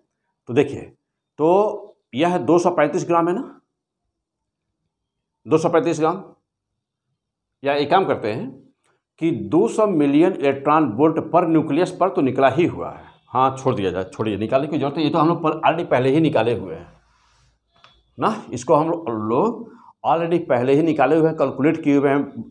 कौन पीछे वाला जो हम लोग का वीडियो है, तो वहाँ पर न्यूक्लियर फ्यूजन प्रोसेस में हम लोग ये ऑलरेडी सॉल्व किए हुए हैं। देखिए, तो यहाँ पर 201, अब ऐसे फिर देखिएगा, फिर से देख लिया जाए यहाँ पर कि हम लोग जो कर रहे तो ठीक था ना। चलिए देखिए, फिर से ऐसे देखा जाए कि एक न्यूक्लियस 1 यूरेनियम 235 ने दिया है कितना?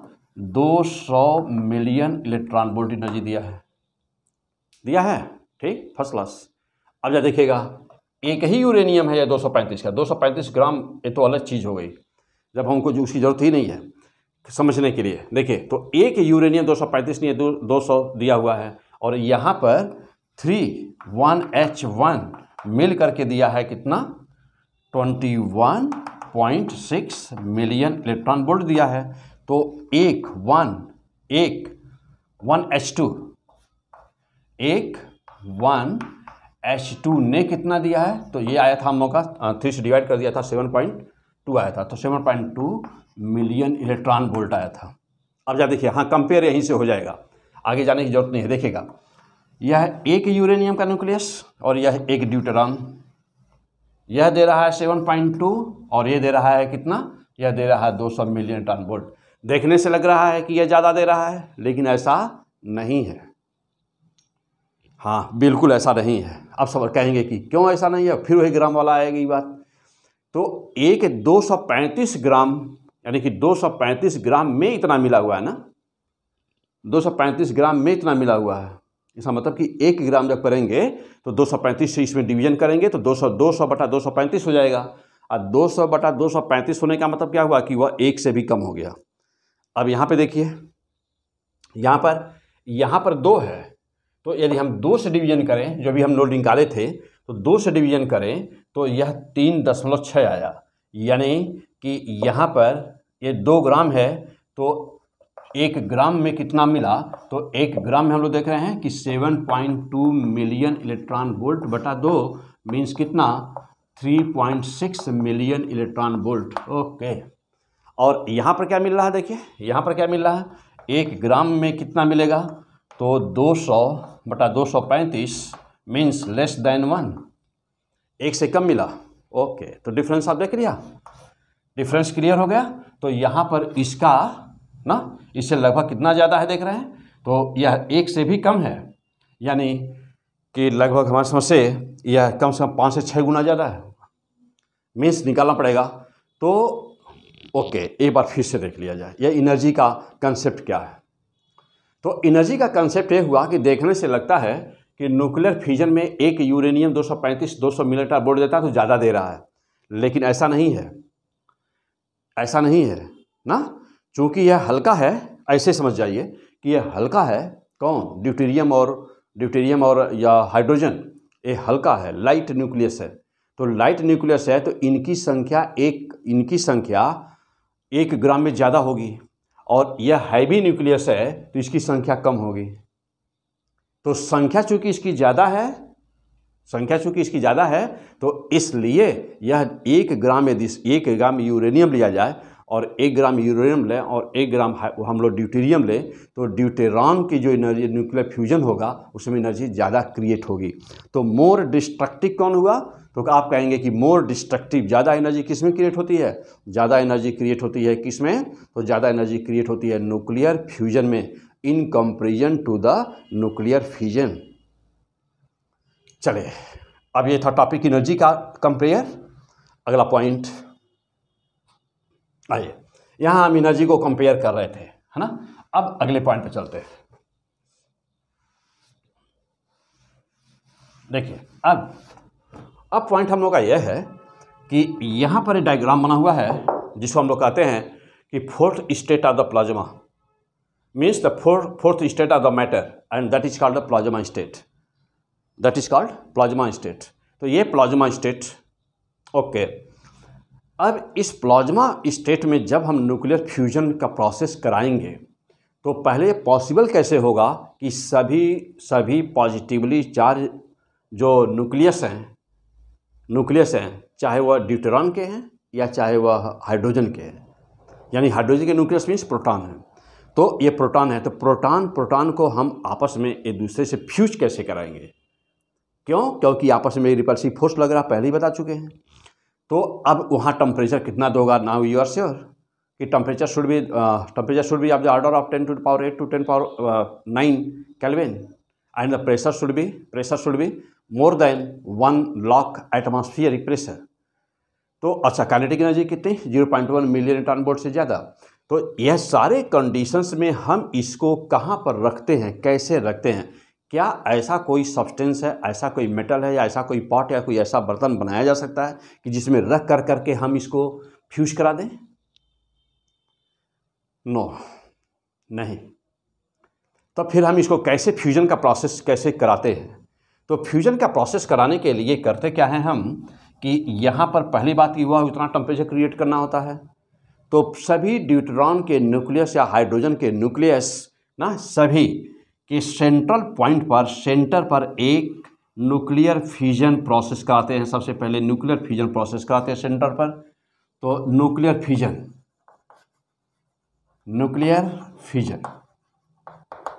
तो पहले सेंटर पर न्यूक्लियर फ्यूजन प्रोसेस कराते हैं।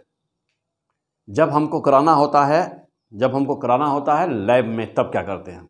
तो लैब में सबसे पहले हम एटम बम का विस्फोट करते हैं, यानी कि इसके चारों तरफ भरा होता है क्या? ड्यूटेरॉन भरा होता है या प्रोटॉन भरे होते हैं। जिसका भी हम करा रहे हैं प्रोटॉन के रूप में है तो प्रोटॉन भरे होते हैं, ये प्रोटॉन भरे होते हैं, क्योंकि प्रोटॉन ही आसानी से होता है। प्रोटॉन का आसानी से होगा, नहीं प्रोटॉन के टेम्परेचर की कम जरूरत पड़ेगी। तो प्रोटॉन्स होते हैं, तो ये प्रोटॉन भरे होते हैं ना, ये सभी प्रोटॉन्स होते हैं, ये सब प्रोटॉन्स हैं, ये सब प्रोटॉन्स होते हैं। और इसके सेंट्रल पार्ट में एक atom bomb nuclear fusion process कराते हैं। और न्यूक्लियर फ्यूजन प्रोसेस आप अच्छी तरह से पढ़े हुए हैं। जो ही यह ट्रिगर करता है, या कि जो ही यह विस्फोट करता है, तो तुरंत उतनी काइनेटिक एनर्जी क्रिएट होती है, इतनी काइनेटिक एनर्जी क्रिएट होती है जितना चाहिए। यदि पृथ्वी के अलावा, मतलब एटम बम के विस्फोट के अलावा हम देखें कि यह कहाँ पर संभव है, तो यह संभव है कहाँ पर? सन पर। और जितने भी स्टार हैं जो आपको दिखते हैं स्टार, तो जितने भी तारे हैं, जितने भी स्टार हैं, सभी के एनर्जी का यही स्रोत है। तो सभी यूनिवर्स में जितने भी स्टार हैं, तो सभी स्टार पर न्यूक्लियर फ्यूजन प्रोसेस हो रहा होता है। न्यूक्लियर फ्यूजन प्रोसेस हो रहा होता है। क्यों? क्योंकि सभी स्टार पर सन भी हमारा क्या है? स्टार है। तो सबसे नियरेस्ट स्टार हमारा सन है, तो सन भी स्टार है। तो सभी स्टार पर इंक्लूडिंग सन आल्सो, तो वहाँ पर क्या हो रहा होता है? न्यूक्लियर फ्यूजन प्रोसेस हो रहा होता है। इसका मतलब ये हुआ कि सन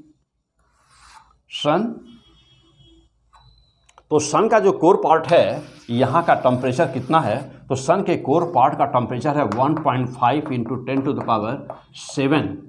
× 10⁻7 केल्विन। ये टेम्परेचर है, यह टेम्परेचर है। तो अब नाउ द क्वेश्चन कि यहाँ पर तो कहा जा रहा है कि 10⁻8 केल्विन, तो सन पर 10⁻7 है, तो वहाँ पर कैसे होता होगा? तो सन के सेंट्रल पार्ट का टेम्परेचर 1.5 × 10⁻7 केल्विन टेम्परेचर है। तो वहाँ पर न्यूक्लियर फ्यूजन का प्रोसेस हो कैसे रहा है? तो न्यूक्लियर फ्यूजन का प्रोसेस इसलिए हो रहा है, यह तो टेम्परेचर सेंटर का है, तो यहाँ पर ड्यूटेरॉन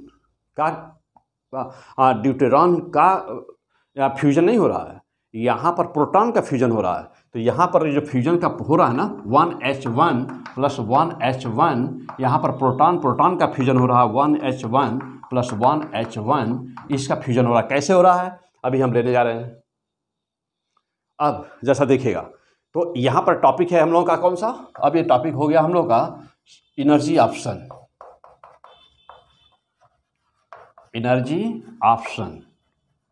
तो सबसे पहली बात तो यह कि यदि आपसे पूछा जाए कि what is the source of the energy of the sun, तो आप तुरंत ही कहेंगे कि source of energy of sun is the nuclear fusion process. नाभिकीय संलयन की प्रक्रिया ही सन की ऊर्जा का मेन स्रोत है। क्लियर? तो nuclear, write the point, nuclear fusion process is source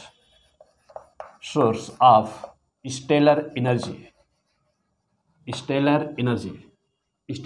means सन की एनर्जी, यानी कि क्या? कि नाभिकीय संलयन की प्रक्रिया ही सूर्य के ऊर्जा का स्रोत है। क्लियर? तो nuclear fusion process is the source of the stellar energy, यानी energy of the sun produced by the nuclear fusion process.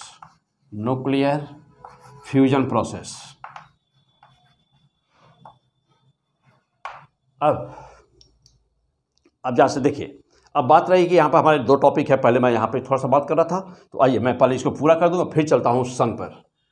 तो सन पर चलने के पहले जैसा यहाँ पर कुछ टॉपिक हमारा चल रहे थे, तो आइए पहले यहाँ पे थोड़ा डिस्कस कर लेते हैं। अब हम लोग बात कर रहे थे अभी, किसकी? प्लाज्मा स्टेट की।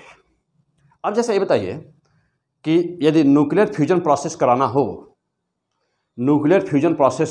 हो, तो यह जो प्लाज्मा स्टेट में हमारे न्यूक्लियस हैं, उनको कैसे फ्यूज कराएंगे? तो इनको फ्यूज कराने के लिए पीछे आप पढ़े होंगे मैग्नेटिक वाले चैप्टर में, यहाँ पर हम लोग पढ़े हुए हैं मैग्नेटिज्म। तो मैग्नेटिज्म में पॉइंट आया हुआ था कि मैग्नेटिक फोकसिंग, तो एक हेडिंग था वहाँ पर हम लोग पढ़े हुए हैं क्या, मैग्नेटिक फोकसिंग। क्या टॉपिक था, मैग्नेटिक फोकसिंग टॉपिक था। तो मैग्नेटिक फोकसिंग सवाल है ये कि होता है क्या है, what is the magnetic focusing. तो वहाँ पर मैग्नेटिज्म में यदि कोई नहीं पढ़ा हुआ है तो वहाँ पर जा करके आप पढ़ लेंगे। मैग्नेटिज्म में बहुत ही ज़बरदस्त वहाँ पे दिया हुआ है, सब कुछ बताया गया है, सब कुछ वहाँ पर क्लियर। चलिए अब यहाँ पर मैं बता दूँ थोड़ा सा कि मैग्नेटिक फोकसिंग क्या होता है। तो यहाँ पर देखे हैं आपकी, चाहे वह ड्यूटेरियम के फॉर्म में हो, न्यूट्रॉन के न्यूक्लियस हो, या चाहे वह प्रोटॉन के न्यूक्लियस हो, तो यह न्यूक्लियस बहुत सारे मैं ऐसे बना दे रहा हूँ, तो बहुत सारे न्यूक्लियस ओके। और इनकी काइनेटिक एनर्जी आप देख रहे हैं ना, इनकी काइनेटिक एनर्जी कितनी है, ये कौन सा स्टेट है, प्लाज्मा स्टेट है ये। अब इनकी काइनेटिक एनर्जी आपको पता है कितनी है, बहुत ही अधिक है। इनका टेम्परेचर कितना है, 10⁸ केल्विन के ऑर्डर का टेम्परेचर है इनका, टेम्परेचर इनका 10⁸ के ऑर्डर का है। काइनेटिक एनर्जी इनके किस ऑर्डर की है, तो 0.1 मिलियन इलेक्ट्रॉन वोल्ट के ऑर्डर की है इनकी काइनेटिक एनर्जी। और प्रेशर कितना है, तो 10⁵ एटमॉस्फेयर है, ATM एटमॉस्फेरिक प्रेशर है। ओके अब आ जाइए, जा देखिए फिर आगे बढ़ा जाए, फर्स्ट क्लास। चलो देखो क्या पढ़ रहे हो, हाँ, न्यूक्लियर फ्यूजन प्रोसेस, फैंटास्टिक। चलो आ जाओ, देखिए ये सभी के सभी न्यूक्लियस, जो भी प्लस से साइन बनाया गया है, ये सब के सब न्यूक्लियस हैं। तो ये सब के सब न्यूक्लियस ना, चलो भाई, ये सब के सब न्यूक्लियस क्या कर रहे हैं, आपस में फ्यूज होंगे। लेकिन फ्यूज करने के लिए सबसे पहले तो यह कि चूंकि इनके बीच इतना ज़्यादा रिपल्सिव फोर्स लग रहा है कि इनकी एक दूसरे से स्कैटरिंग हो जाएगी, दूर चले जाएंगे। तो इनको कन्फाइंड करने के लिए छोटे से स्मॉल एरिया में इनको कन्फाइनमेंट इनका बहुत ज़रूरी है। इनका कन्फाइनमेंट इसकी स्मॉल एरिया में इसलिए ज़रूरी है कि यदि वो पास उनको करीब में दूसरे को लाएंगे नहीं तो फ्यूजन होगा नहीं। तो जब फ्यूजन होगा नहीं तो इसके लिए काइनेटिक एनर्जी, टेम्परेचर, प्रेशर तो सब कुछ आपने देख लिया, लेकिन हम उसको बांध कर रखें कैसे उस छोटे से स्मॉल एरिया में, उनका कन्फाइनमेंट कैसे पॉसिबल होगा। तो इनके कन्फाइनमेंट के लिए हम लोग कहते हैं उसी जो हम लोग टेक्निक यूज़ करते हैं न्यूक्लियर फ्यूजन प्रोसेस में। तो न्यूक्लियर फ्यूजन प्रोसेस में जो टेक्निक यूज़ करते हैं इनके कन्फाइनमेंट के लिए, यानी कि इनको एक दूसरे के करीब लाने के लिए, उस प्रोसेस को कहते हैं मैग्नेटिक फोकसिंग। यानी कि मैग्नेटिक फोकसिंग प्रोसेस से हम न्यूक्लियर फ्यूजन प्रोसेस को एग्जिस्ट कराते हैं। और सवाल एक कैसे, तो वहाँ पर आप पढ़े हुए हैं, मैग्नेटिज्म में नहीं पढ़े हैं, जा करके फिर मैग्नेटिज्म चैप्टर पूरा पढ़ डालिए, वहाँ पर विस्तृत सब कुछ बहुत ही अच्छी डिजाइन और सब बना के दिया हुआ है। तो यहाँ पर मैग्नेटिक फोर्सिंग में करते क्या है, तो आप एक हेडिंग पढ़े होंगे टोरॉइड, क्लियर। तो यहाँ पर टोरॉइड के दो पैरेलल कॉइल लेते हैं, और जानते हैं कि टोरॉइड एक ऐसा टेक्निक है, जस्ट लाइक द सोलिनॉइड। यदि कोई सोलिनॉइड है तो सोलिनॉइड को दोनों एंड को यदि आपस में जोड़ दिया जाए तो उसे कहते हैं टोरॉइड। तो यहाँ पर दो टोरॉइड लेते हैं और दो टोरॉइड एक दूसरे के पैरेलल लगा देते हैं। मैग्नेटिक फील्ड, अब वहाँ पर मैं ऑलरेडी पीछे मैग्नेटिज्म में डिस्कस किया हूँ, तो वहाँ पे जाके आप पढ़ लीजिए डिटेल में। यहाँ पे मैं शॉर्ट में डिस्कस कर दे रहा हूँ। तो दो टोरॉइड लेते हैं, दोनों टोरॉइड को एक दूसरे के पैरेलल लगा देते हैं, और डायग्राम इसका NCERT बुक में भी आपको दिया हुआ है। तो आप वहाँ पे, हाँ, तो दो पैरेलल लगा देते हैं। मैग्नेटिक फील्ड आप जानते हैं, क्या जानते हैं, कि जब भी कभी भी कोई भी पॉजिटिवली चार्ज पार्टिकल किसी मैग्नेटिक फील्ड के 90 डिग्री पर इंटर करता है तो वह वहीं पर सर्कुलर मोशन करने लगता है। यानी क्या, फिर से सुनिए, कि जब भी कहीं पर किसी भी मैग्नेटिक फील्ड में कोई चार्ज पार्टिकल 90 डिग्री पर इंटर करता है तो वह चार्ज पार्टिकल फील्ड से बाहर नहीं निकल पाता। वह यदि फील्ड बहुत छोटे एरिया में हुई तभी वो बाहर निकल पाएगा, अदरवाइज यदि फील्ड लॉन्ग एरिया में है तो वह चार्ज पार्टिकल वहीं पर सर्कुलर मोशन करने लगता है। और जब वहाँ पे सर्कुलर मोशन कर रहा था तो वहीं पर रेडियस वगैरह बहुत इंपॉर्टेंट टॉपिक है, मैग्नेटिज्म का बहुत इंपॉर्टेंट टॉपिक है। आना क्वेश्चन बिल्कुल फिक्स है, अभी नहीं पढ़े हैं तो जा करके मैग्नेटिज्म चैप्टर अच्छी तरह से पढ़ डालिए, सारे एपिसोड मैग्नेटिज्म के। Okay, come on the point. तो और उसका रेडियस क्या होता है? रेडियस होता है R = mv upon qb, m mass of the charge particle, v velocity of the जिस वेलोसिटी से वो इंटर किया, तो R = mv/qb, q charge and v velocity. ये वह रेडियस होता है। उतने उस रेडियस को बनाते हुए वहीं पर क्या करने लगता है? वहीं पर सर्कुलर मोशन करता है। दूसरा स्टेट क्या होता है कि जब कोई चार्ज पार्टिकल 90 डिग्री पर ना इंटर करे, अदर देन 90 डिग्री, यानी 0 से ज़्यादा और 90 से कम, तो जब कोई चार्ज पार्टिकल इस मैग्नेटिक फील्ड में 0 से ज़्यादा 90 से कम पर इंटर करता है तो वह चार्ज पार्टिकल सर्कुलर मोशन नहीं करता, वह हेलिक्स यानी कि हेलिकल मोशन, कुंडली के रूप में, जैसे स्प्रिंग होता है ना, ऐसे स्प्रिंग, तो वह स्प्रिंग के रूप में चलने लगता है, यानी कि वह सर्कुलर मोशन करते हुए आगे बढ़ने लगता है, तो वह हेलिकल मोशन होता है। क्लियर? तो ये दो अवस्थाएं होती हैं। अब यहाँ पर हम क्या करते हैं, यहाँ पर मैग्नेटिक फील्ड की दिशा को ऐसा रखा जाता है, ऐसा इतना सेट रखा जाता है उसका मैग्नेटिक फील्ड की दिशा को, टोरॉइड को ऐसा रखते हैं। टोरॉइड क्यों टोरॉइड ही लिया? टोरॉइड इसलिए लिया कि उसकी फील्ड यूनिफॉर्म होती है, तो फील्ड यूनिफॉर्म होती है इसलिए टोरॉइड यूज किया। ओके, और टोरॉइड इसलिए यूज किया कि उसकी फील्ड यूनिफॉर्म होती है और फील्ड स्ट्रांग होती है ना, नंबर ऑफ टर्न्स बढ़ा करके हम फील्ड की इंटेंसिटी को बढ़ा सकते हैं, इसलिए हम यहाँ पे यूनिफॉर्म फील्ड और चूंकि उसकी फील्ड इंटेंसिटी को बढ़ा सकते हैं इसलिए टोरॉइड यूज करते हैं। तो टोरॉइड्स के द्वारा ही हम यहाँ पे क्या करते हैं? मैग्नेटिक फोकसिंग करते हैं। अब इसकी दिशा को ऐसा रखेंगे ना, टोरॉइड को इस तरह से सेट करेंगे कि उसकी मैग्नेटिक फील्ड जो यहाँ पर हमारे जो चार्ज पार्टिकल्स हैं, सभी चार्ज पार्टिकल पे उनकी वेलोसिटी के लाइन 90 डिग्री पर पड़े। परिणाम क्या होगा कि सभी के सभी चार्ज पार्टिकल्स उसी कन्फाइंड एरिया में बहुत ही फास्ट वेलोसिटी से मूव करेंगे। जब वो बहुत ही फास्ट वेलोसिटी से मूव करेंगे तो आपस में इनका कोलिजन होगा, काइनेटिक एनर्जी बहुत ज़्यादा है, आपस में इनका कोलिजन होगा। जब कोलिजन होगा तो इसी को हमको कोलिजन ही कराना था इनका, तो जब कोलिजन स्टार्ट हो जाएगा तो तुरंत ही दो न्यूक्लियस मिल करके एक सिंगल न्यूक्लियस का फॉर्मेशन कर देंगे। जो ही यह सिंगल न्यूक्लियस का फॉर्मेशन करेंगे तो इसी के प्रोसेस को तो कहते हैं क्या? न्यूक्लियर फ्यूजन प्रोसेस, यानी कि नाभिकीय संलयन, और यह प्रक्रिया हो गई। तब क्या हुआ? मास डिफेक्ट क्रिएट हुआ। मास डिफेक्ट किस में चेंज हुआ? सपोज किया delta M is the mass defect produce हुआ। अब ये जो डेल्टा एम आया तो Einstein mass energy equivalence relation के E = डेल्टा mc² के अनुसार किस में चेंज हो गया? वह एनर्जी में चेंज हो गया और यह एनर्जी बाहर रिलीज हो गई। तो बहुत ही ट्रिमेंडस अमाउंट में, बहुत ह्यूज अमाउंट में एनर्जी यहाँ पे रिलीज होती है इस प्रोसेस में। तो this is all about nuclear fusion process. कैसे होता है, कैसे कराते हैं, मैग्नेटिक फोकसिंग क्या होती है और कैसे करा रहे हैं यहाँ पर। हाँ, अब हम बात कर रहे थे सन की। तो अब यार सन की एनर्जी जो हमको प्राप्त हो रही है, मिल रही है, तो सन के एनर्जी का मुख्य स्रोत क्या है? तो जनरल कंडीशन में जनरली पूछ दिया जाता है। तो आप कहोगे कि नाभिकीय संलयन हिंदी में, और इंग्लिश में कहते हैं nuclear fusion is the process of the source of the energy of the sun, that is the source of the stellar energy. Clear? आ जाओ, अब अगला पॉइंट यह है कि यहाँ पर जब सन की जो एनर्जी क्रिएट हो रही है, इसे हम कहते हैं ना, तो बहुत सारे साइंटिस्ट, बहुत सारे जहाँ पर जो बहुत सारे स्टार्स ऐसे हैं यूनिवर्स में बहुत सारे ऐसे स्टार्स हैं जब आप देखते हैं कि कुछ ब्लूइश होते हैं, कुछ ब्लूइश कलर में दिखाई देते हैं। तो जो जितना ही ब्लूइश कलर में दिखाई देता है उसका टेम्परेचर उतना ही ज़्यादा होता है, और जिसका टेम्परेचर जितना ही ज़्यादा होता है वह उतना हैवियर न्यूक्लियस का ना न्यूक्लियर फ्यूजन प्रोसेस करता है। तो हमारे सन पर क्या हो रहा है? तो हमारे सन पर सवाल यह है कि हमारे सन पर कौन सी साइकिल चल रही है? कार्बन नाइट्रोजन साइकिल चल रही है, कार्बन कार्बन साइकिल चल रही है, कि प्रोटॉन प्रोटॉन साइकिल चल रही है? तो हमारे सन पर जो एनर्जी का सोर्स है वह प्रोटॉन प्रोटॉन साइकिल है। कौन सी साइकिल?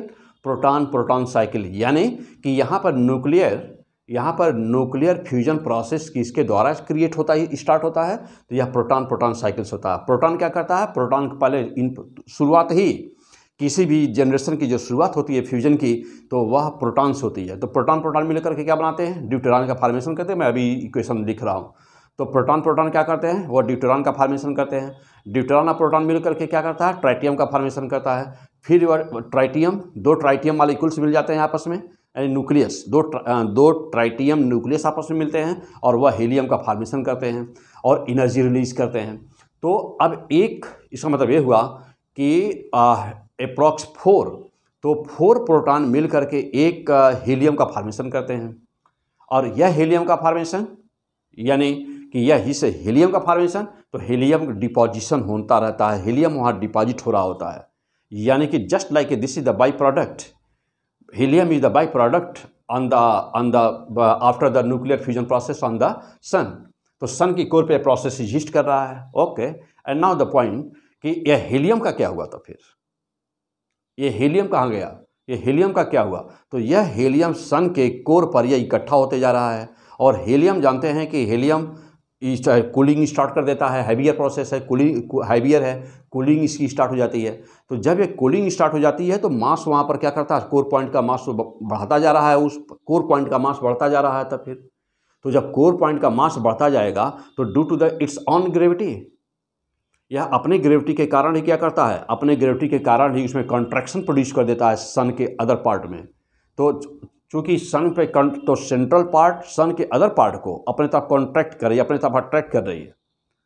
परिणाम क्या होगा इसका, परिणाम क्या होगा कि धीरे धीरे धीरे धीरे धीरे धीरे कोर पॉइंट की टेम्परेचर और बढ़ेगा। पूरी आपकी हिस्ट्री सुन लीजिए सन पे होता क्या है। ओके, तो कोर पॉइंट का टेम्परेचर तब और बढ़ेगा। कितना बढ़ेगा, तो चूंकि अब यहाँ टेम्परेचर सन के कोर पॉइंट का टेम्परेचर 1.5 × 10⁷ केल्विन, तो देखते यह हैं कि after this process, after it's self gravity, temperature increased and that becomes approximately 10⁸ kelvin. तो ये टेम्परेचर बन गया कितना, 10⁸ केल्विन बन जाएगा टेम्परेचर। क्यों, क्योंकि अंदर की तरफ एनर्जी अट्रैक्शन हो रहा है ना, कॉन्ट्रैक्ट कर रहा है सेंट्रल पार्ट की तरफ अपने ही ग्रेविटी के कारण। तो यहाँ पर कितना हो गया, यह 10⁸ केल्विन। परिणाम क्या होगा, जो ही 10⁸ होगा, जो ही 10⁸ टेम्परेचर पहुँचेगा तुरंत स्टार्ट हो जाएगा, फिर से न्यूक्लियर फ्यूजन प्रोसेस स्टार्ट हो जाएगा। और कौन सा होगा, किसका होगा 10⁸ पर, अब ड्यूटेरॉन है वहाँ पर, तो ड्यूटेरॉन का ही तुरंत ही फ्यूजन स्टार्ट हो जाता है। ऐसे ही फ्यूजन स्टार्ट हो जाएगा, यानी कि ये तब तक चलता रहेगा, तब तक चलता रहेगा, तब तक चलता रहेगा, जब तक कि सभी के सभी प्रोटॉन समाप्त नहीं हो जाएंगे। तो अभी फिलहाल देखा जाए आज के डेट में देखा जाए कि सन की एनर्जी ना, तो सन की एनर्जी, यानी कि सन की एनर्जी तो पूरे यूनिवर्स में चारों तरफ जा रही है, सन की एनर्जी पूरे यूनिवर्स में चारों तरफ जा रही है। तो सन की एनर्जी का एस्टीमेट यदि किया जाए, लगाया जाए कि कितना पर यूनिट एरिया पे सन की एनर्जी कितना इंसिडेंट कर रही है ना, तो उसके अकॉर्डिंग ये देखा जाए कि सन का द्रव्यमान कितना पर सेकेंड, कितना द्रव्यमान इसका समाप्त हो रहा है, तो निकाला जा सकता है। और उस द्रव्यमान की तुलना में यदि देखा जाए, यदि देखा जाए कि सन की एज, अभी सन कितने समय तक ऐसे ही रहेगा, मीन्स कि अभी यह 5 बिलियन ईयर्स, तो ऐसे ही जिस रेट से सन की एनर्जी अभी रिलीज हो रही है, तो चूँकि एनर्जी या कहाँ से रही है, सन का मास समाप्त हो रहा है, सन का मास ही एनर्जी में कन्वर्ट हो रहा है। तो चूँकि सन का मास समाप्त हो रहा है या, तो ऐसे एनर्जी जो रिलीज हो रही है, तो वह जो बाई प्रोडक्ट बना वो तो वहीं रहा। जैसे हीलियम बाई प्रोडक्ट बना तो कन्वर्जन हो रहा है, कन्वर्जन किसका हो रहा है, कन्वर्जन हो रहा है किसका, कन्वर्जन हो रहा है प्रोटॉन का, किस में, हीलियम में। तो प्रोटॉन का ये हीलियम हमारा बाई प्रोडक्ट है, लास्ट प्रोडक्ट है, और प्रोटॉन हमारा जो इनिशियल प्रोडक्ट है। तो प्रोटॉन कन्वर्ट हो रहा है हीलियम में, लेकिन एनर्जी रिलीज हो रही है। तो एनर्जी कहाँ से आ रही है, मास डिफेक्ट ही तो एनर्जी में चेंज हो रहा है। तो मास समाप्त हो रहा है कि नहीं, हो रहा है। तो धीरे धीरे धीरे धीरे सन का मास समाप्त हो रहा है। ऐसे इसी रेट से सन कब तक एनर्जी प्रोवाइड करता रहेगा, तो 5 बिलियन ईयर्स ऐसे ही यह अभी सन ऐसे एनर्जी प्रोवाइड करता रहेगा। Okay, very fantastic. चलिए, अब है पॉइंट हम लोग का कि एनर्जी जो सन पे क्रिएट हो रही है। तो अब हम लोग की हेडिंग है कि एनर्जी ऑफ सन। तो इक्वेशन मेन क्या है, आइए जैसा इनको देखते हैं। एनर्जी ऑन द सन या source of the solar energy कर दीजिए, हेडिंग डाल दें, source of the solar energy, source of the solar energy. हाँ, तो जैसा ये सभी, तो यह है, लिख दीजिएगा कि सोर्स, हेडिंग डाल दीजिएगा, सोर्स ऑफ सोलर एनर्जी, यानी कि सन के एनर्जी का मुख्य स्रोत क्या है। तो जो इक्वेशन अभी हम लोग देखा, तो आपने लिख दिया है कि इक्वेशन, तो source of the solar energy is क्या, nuclear fusion process, nuclear fusion process. और कौन से साइकिल, बाई प्रोटॉन साइकिल। अब होता क्या है, जैसा या इक्वेशन लिख दिया जाए, अभी अभी जो बोले हैं सब कुछ वही है। तो 1H1 plus 1H1 plus 1H1 equal to क्या बना, ड्यूटेरियम 1H2 प्लस, और क्या बना, एक पॉजिट्रॉन प्लस एक neutrino plus 0.42 million electron volt energy create हुई। तो this is the first step, this is the initial step, this is the first step. अब जरा ध्यान दीजिएगा, चलिए पहले मैं लिख दूं, पहले मैं लिख दूं। अब इसके बाद क्या हुआ, 1H2 यहाँ बना, देखिएगा 1H2 प्लस, और क्या, 1H2 प्लस 1H1 मिल करके क्या बनाया, 2He3 प्लस गामा,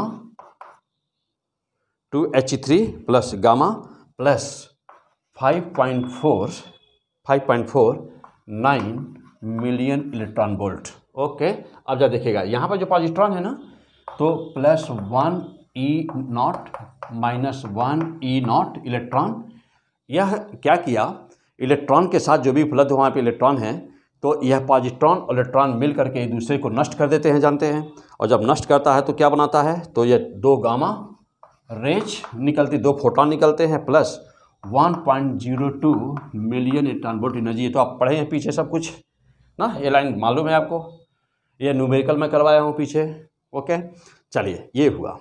अब यदि इनको जोड़ दिया जाए ना, तो इनको जोड़ दिया जाए, तो अब फिर देखिएगा और क्या हुआ।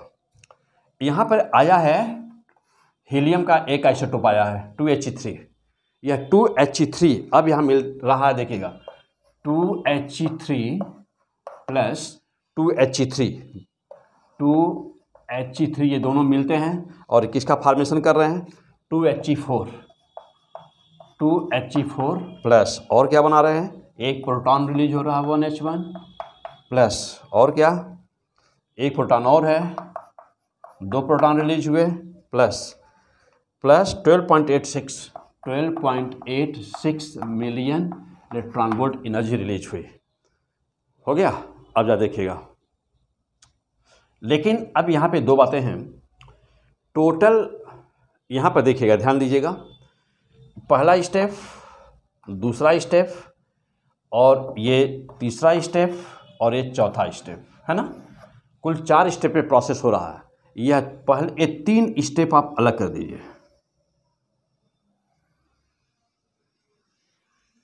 यह 3 स्टेप आप अलग कर दीजिए। सवाल है कि क्यों अलग कर दें, क्योंकि यहाँ जो हीलियम का आइसोटोप है ना 2He3, तो देख रहे हैं 2He3 की दो ज़रूरत है, एक यहाँ पर न्यूक्लियस है और एक यहाँ न्यूक्लियस है, यानी कि जो हीलियम का आइसोटोप है उसके 2 न्यूक्लियस की ज़रूरत हमको हो रही है, 2He3, एक यहाँ एक यहाँ। तो यानी कि एक तो है मेरे पास, अब एक की और ज़रूरत है, यानी यह तभी होगा जब यह प्रोसेस 2 बार एग्जिस्ट करेगा। तो जब 2 बार एग्जिस्ट करेगा तो इसका मतलब ये हुआ कि all these 3 equations will multiplied by 2, 2 से मल्टीप्लाई कर दें। तो जब 2 से मल्टीप्लाई हम करेंगे इस इक्वेशन में, इसका मतलब ये हुआ कि यहाँ पर कितने हो गए, 2 तो पहले से ही था, यानी यहाँ हो गया 4 हो गया, और यहाँ पर क्या हो गया, यहाँ पर हो गया 2, यानी कि कितने हो गए, 6, इधर हो गए 6। चलिए अब जा देखिएगा, और जो नंबर 4 वाला इक्वेशन है इसमें कुछ नहीं करना है, तो इधर है 2, तो इधर 6 और इधर 2, तो 6 लेफ्ट हैंड में और 2 प्रोटॉन राइट हैंड में कैंसिल हो गए। कुल प्रोटॉन की संख्या कितनी आई, 4, 4, तो 4 प्रोटॉन्स आ गए। इसका मतलब ये हुआ कि फाइनली मैं यदि लिखूँ, चलो मैं यहाँ पे लिख दे रहा हूँ, तो यदि मैं फाइनल लिखूँ, अब ऐसे ही सभी में 2 से मल्टीप्लाई कर करके इस इक्वेशन को बैलेंस कर दीजिए। तो यदि मैं फाइनल लिखूँ तो क्या मिल रहा है, जैसा देखिएगा 4, या मैं ऊपर लिखता हूँ, देखिए फाइनली यदि देखा जाए तो फिर क्या मिलेगा हमको, अंतिम इक्वेशन लास्ट, देखिए तो फाइनल इक्वेशन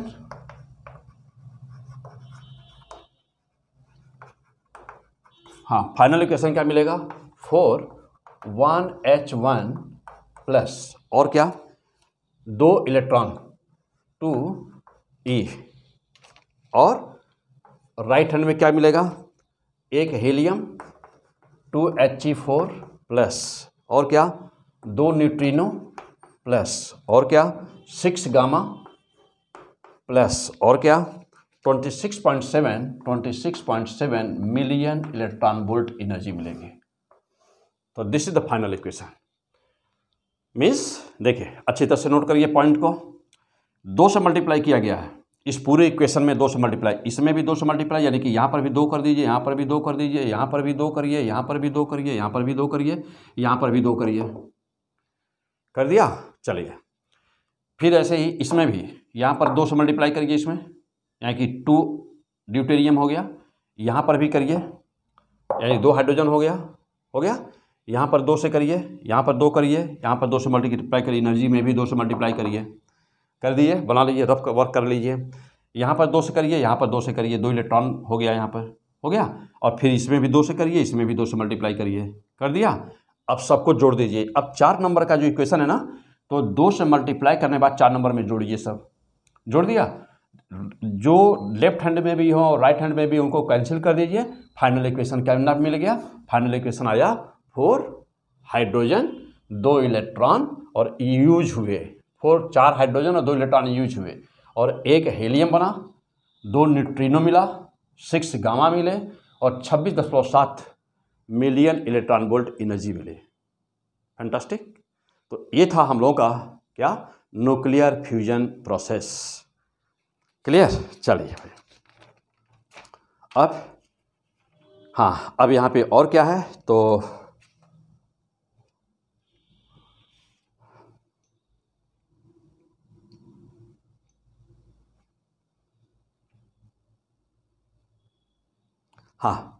तो अभी